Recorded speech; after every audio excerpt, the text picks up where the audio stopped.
Yo, welcome back everybody to a brand new video here on the second channel. And this will, I guess, conclude our EUIC series where we're going to be looking at the top 8 decks from EUIC, breaking them down, talking about the list, what's in them, and kind of giving a quick run through of every deck that ended up getting top 8 and kind of just going forward where these decks could fall in the meta.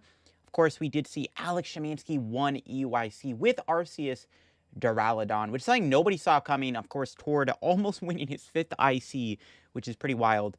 There's a lot of good players. I mean, the top 8 was pretty stacked, I'm not going to lie, and I'm excited to look at them. If y'all have not subscribed here to the second channel yet, by the way, make sure to click that subscribe button down below so you never miss an upload here on the second channel, and leave a like in the video if you enjoyed, and let me know what you thought of EUIC's top 8.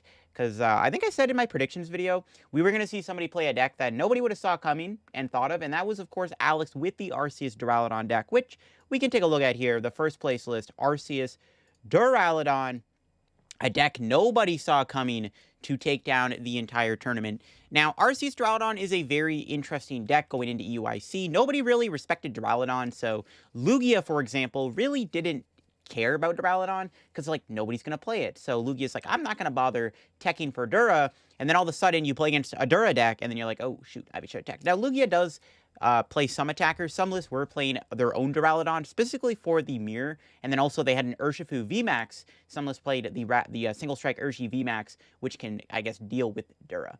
Now the Dura is very clever. Again, it's like Lugia did not predict that nobody would play it, and the other big tech in the deck was the 1/1 Vulpix VSTAR. Now, Vulpix VSTAR does have the attack that does 160 damage, and then it can be damaged by Pokemon with abilities on your opponent's next turn. So, if you're playing against Gardevoir specifically, Vulpix, like, almost solos the entire matchup. Like, quite literally, you attack with Vulpix into Gardevoir, and Gardevoir's only way to attack you is either the Memory Skip Ralts, if they played it, or the Cresselia, if they played it. Cresselia only does like 110, 120 damage, and then of course you can use Lost City, knock out that Pokemon, and a lot of the time Gardevoir's only way to touch Vulpix is just a single Pokemon, and if you just knock it out with a Lost City in play, it is gone forever. So very smart choice to play the Vulpix. It's basically the thing with this deck, and I think Alex even mentioned on Twitter that this was a very good meta call for EUIC, potentially not a good meta call going forward. Like, this is definitely a deck that will most likely catch up and start seeing more play going forward, as again, it does have a pretty good matchup spread. The problem is, Alex said, this deck was specifically, like, made for EUIC, and he said he doesn't know if this deck would be something that he would play again. Like, it's something that definitely could be a one-time deck. Still, though, it's a very smart deck. The Duraladon itself is also really good against Lost Box.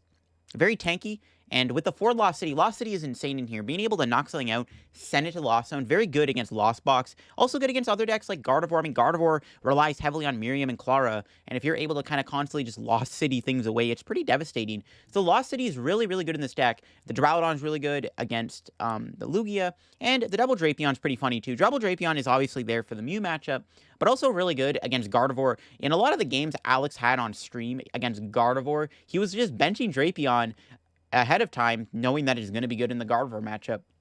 And it's pretty good. I mean, when you're playing against Gardevoir, it can be very intimidating. When you're playing against Mew, having Duraladon and Drapion can be very intimidating. Mew, of course, does struggle against Duraladon sometimes if you're playing against a deck that doesn't play as many Path, or the Mew list doesn't play Path at all. Duraladon is like almost impossible for them to deal with because they can't attack it other than using Max Miracle. And of course, the Vulpix is also good against Gardevoir with its V-Star power. So there's just a lot of like, or against Mew, sorry, not Gardevoir. I got a lot of really good things in that matchup. The deck does play one of Gardevoir. I really like Alex's supporter decision. So this list doesn't play the Barrel Engine at all. Alex opted to not play Bibarel, and that's obviously because, you know, it's a liability. When you're trying to have walls in play, you're not trying to bench other Pokemon. He just plays 1 Luminion, but he does play a lot of supporters. He plays 3 Judge, 3 Colress, 4 Research, on top of a Raihan. So, like, it's a pretty good chance he doesn't brick as much with this deck, and I do like that. I like the straight consistency supporter package over playing the Barrel in the deck, which means you wouldn't be able to play as much draw.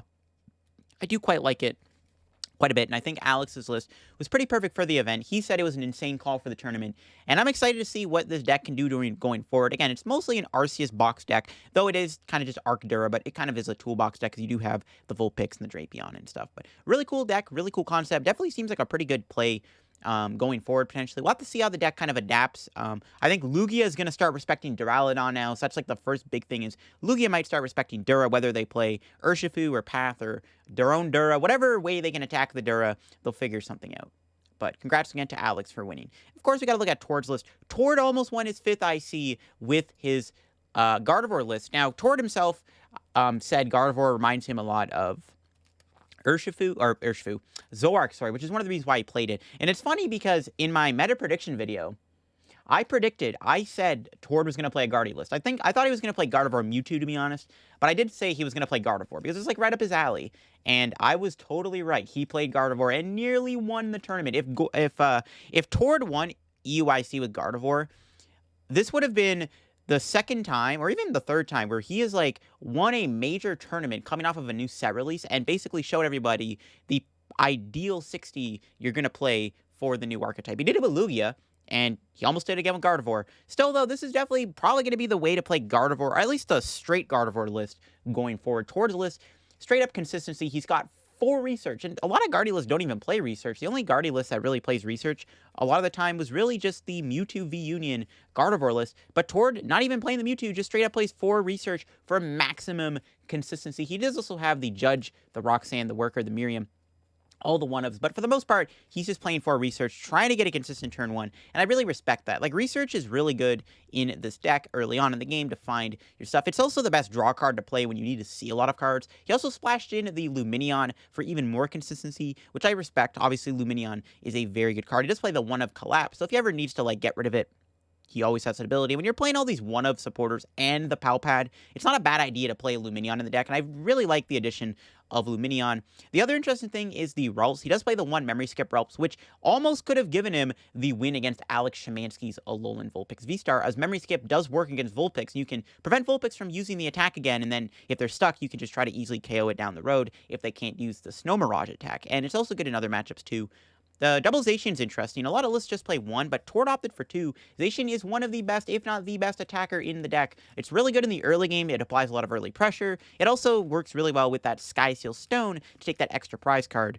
He also only plays 1 Shining Arcana Gardevoir. This is kind of the big thing that I noticed about his list, is he actually opts for just 1 Gardevoir with Shining Arcana. Instead of playing 2 or 3, which most lists do play, he just plays a single Gardevoir. I do respect that. I think 1 Gardevoir is pretty smart and fine. He does have the Miriam and the Clara, or it just has the Miriam, sorry, he doesn't play Clara. I thought he has Miriam, no Clara. It's very interesting he just opts for 1 Guardy. He relies heavily on the Zacians, the Cresselia to win in the game, but really interesting just playing the 1 Gardevoir.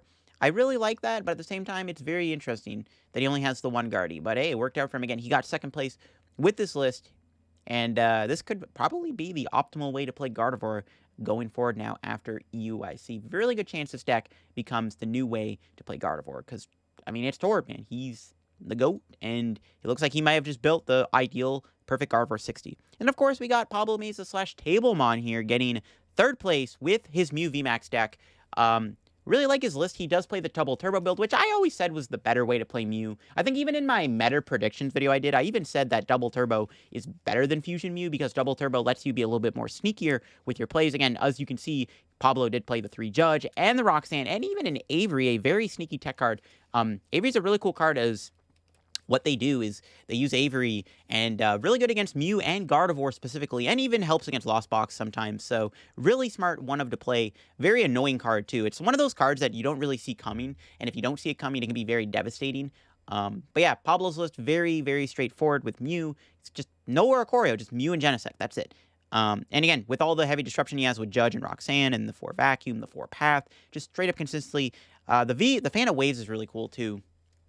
Probably really good into V-Guard energy, which I assume is why he played it. But yeah, Pablo does probably have the optimal Double Turbo build of Mew going forward. I think if you are a Mew player and maybe you're on the Fusion build right now and you want to maybe try out the Double Turbo build, I think Pablo here has crafted the perfect 60 for the Double Turbo build of Mew. I don't know what he would have changed about the list. I'm sure he'll upload a video talking about his run at EUIC with the deck. So definitely check back on Tablemon's channel later this week. He'll probably make a video talking about his run at EUIC. You can get a more in-depth kind of look at his list here. And of course, we got Pedro, another big named player and content creator, getting 4th place here.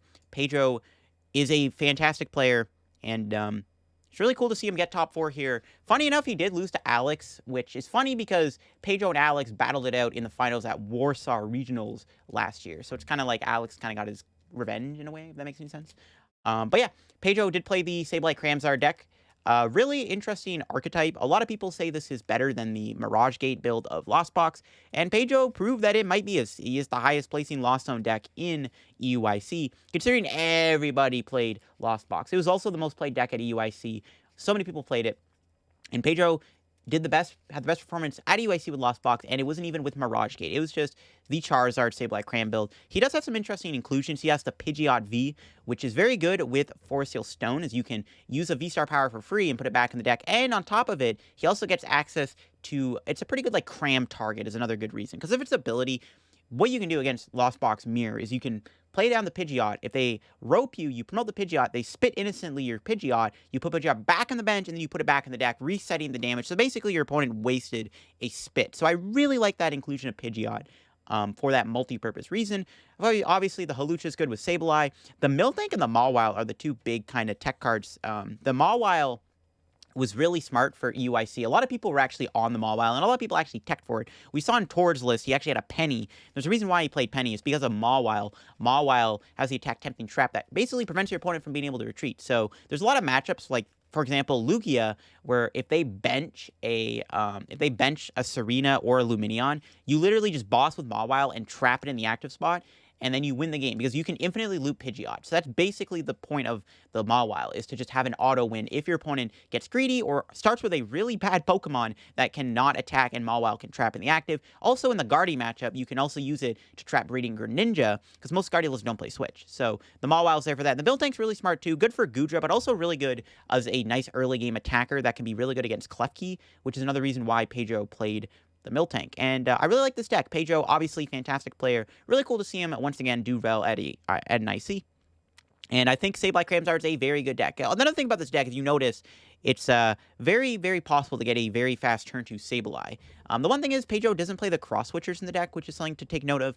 A lot of these Sableye Cramsar lists do play cross switcher. Pedro doesn't play it. He plays 4 switch card, 4 rope. So kind of opting to not use cross switcher, which is very interesting. Very, very interesting. And I do like Pedro's list quite a bit. I think it was a pretty smart decision to play this deck to EUIC, and it paid off pretty well as Pedro did perform pretty well with the deck. Next up, we got Aiden. Of course, Aiden coming off of the big win in Charlotte with Eternatus. Aiden, another fantastic player, getting top 8 here with the Goodra deck. And I thought Goodra was a really good play for EUIC, and I still stand by it. It was a pretty solid play, and Aiden, of course, being the best performing Goodra player. Aiden's list here is, like we've seen before, we've seen the Melanies be good, 2 Melanies. Some Goodra lists were playing no Melanie, some were playing Melanie, and the Melanie allows you to be a little bit more aggressive with your Goodras, so you're able to set up energy in the discard pile and Melanie to Goodra, especially if you're not finding Colress, and it lets you actually get a turn 2 Rolling Iron if you just go attach.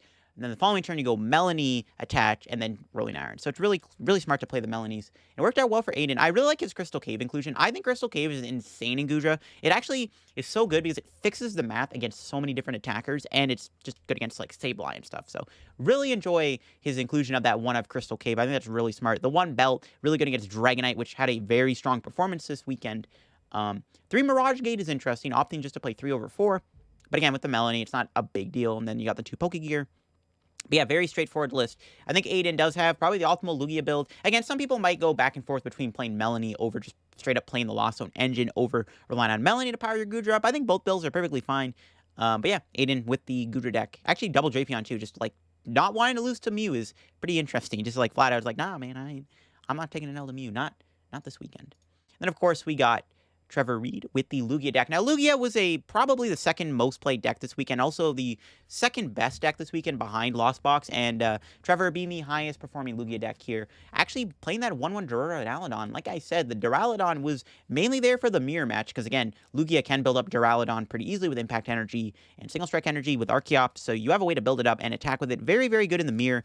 Almost auto wins the mirror because, again, they have no way to attack Dura. You just win the game. The Duraladon's really smart. Again, Duraladon is a very strong card for UIC. And if I imagine if Trevor played against any unsuspecting Lugia players without a tech card for Dura, he just won the game. But yeah, Lugia, very strong deck. The Yveltal is interesting, opting for just a single Tyranitar. Actually playing a lot of 1-ofs. 1 T-Tar, 1 Yveltal, 1 Stonjourner over playing 2 T-Tars or 2 Stonjourners, so very interesting decision there. His list also only plays 2 Stadiums, 2 Mesagoza, also plays a Thornton, so a little bit of a spicier list here. He's got a little bit more spice with the Duraladon, the one-ofs, and then the Thornton's really smart. The Thornton makes sense, so if you're going to play all these one-ofs, so I guess it pays off. And actually, you can use Thornton with Duraladon. So if they knock out your Duraladon, you can Thornton another Duraladon into play and then evolve. So you get like an extra Dura, basically. And it is with searchable Luminion, which makes sense. So I do respect the Thornton in this deck quite a bit. But yeah, really cool list. Again, Lugia, not as good as it used to be. Nowhere near the same power level, but still performing very well and proving that Lugia is still an insane deck in the format. He does play the Caption Aroma, by the way, not the Great Ball. So bit of a casino still. But still performing really well with the deck. And then, of course, we got Eric Rodriguez with another Lugia list. This one, much like Trevor's plays the Duraladon, this list is slightly different. We do see that he does play 2 T-Tars and a 2/2 Duraladon with only 2 Lugia VSTAR, being a bit more greedier. Also playing the Tower of Darkness draw engine in the deck to help find his pieces. But yeah, he did play the Dura. He did respect the mirror, which was very smart. And I definitely think this paid off because, again, I mean, I imagine he won a lot of the mirrors. And Duraladon is just another really good card in Lugia. It actually could just be a really good attacker in Lugia in general because it actually does a lot of damage, too.